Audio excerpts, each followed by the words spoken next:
আমি তো বিয়ে করবো না। এক কাজ করুন, যখন এই বিয়ে নিয়ে এত ইচ্ছে, আপনি করুন গে বিয়ে। কি বললো তারা এটা? আর এভাবে পালালো কেন? ওকে তো বিয়ে করতেই হবে, নাহলে যে তারা তারা ফিরে এসো, তারা সর্বনাশ হয়ে যাবে। তারা আমার কথা শোনো, ফিরে এসো। ওরে ওরে, তোরা কে কোথায় আছিস? সে কি নাই? আরে দেখো দেখি, কেউ কারো পাত্তা নেই। ওরে ওকে আটকা, ওকে আটকা, ও পালালো, ওকে আটকা। কাকে আটকাবো মাঠান? আরে ওই তো পালালো। সে কি কোনেদের মধ্যে আবার কেউ পালিয়ে গেল নাকি? নীল, নীল তো গেঁথে আছে।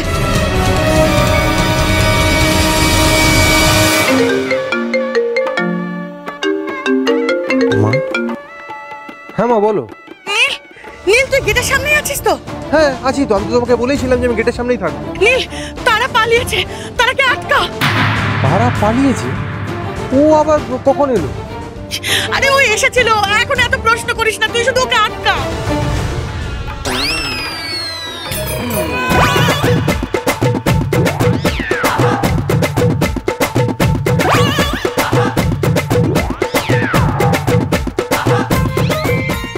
ঠিক জানতাম ছেলেটা বাইরে পাড়া দেবে। পিছনে মা, সামনে ছেলে, কি যে করি আমি এখন।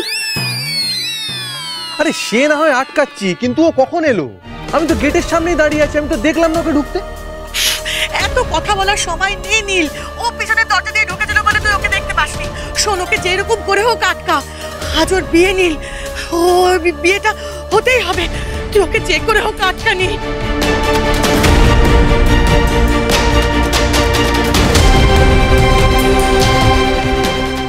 শোনো, ও কিন্তু গেট দিয়ে বেরোবে। ওকে কিন্তু পালাতে দিস না কোনো মতে। সরি মা, আমি তোমার কথা রাখতে পারলাম না। সন্ধ্যা আমার কাছে সব থেকে বেশি ইম্পর্টেন্ট। এখন তার আগে থামাতে গিয়ে যদি সন্ধ্যা পালায়, তখন আমি কি করবো? আমি এখান থেকে নড়বো না, আমি এখানেই থাকবো। তারা পালালে পালাক, তাও ভালো, কিন্তু আমি এখান থেকে নড়বো না। শোন নীল,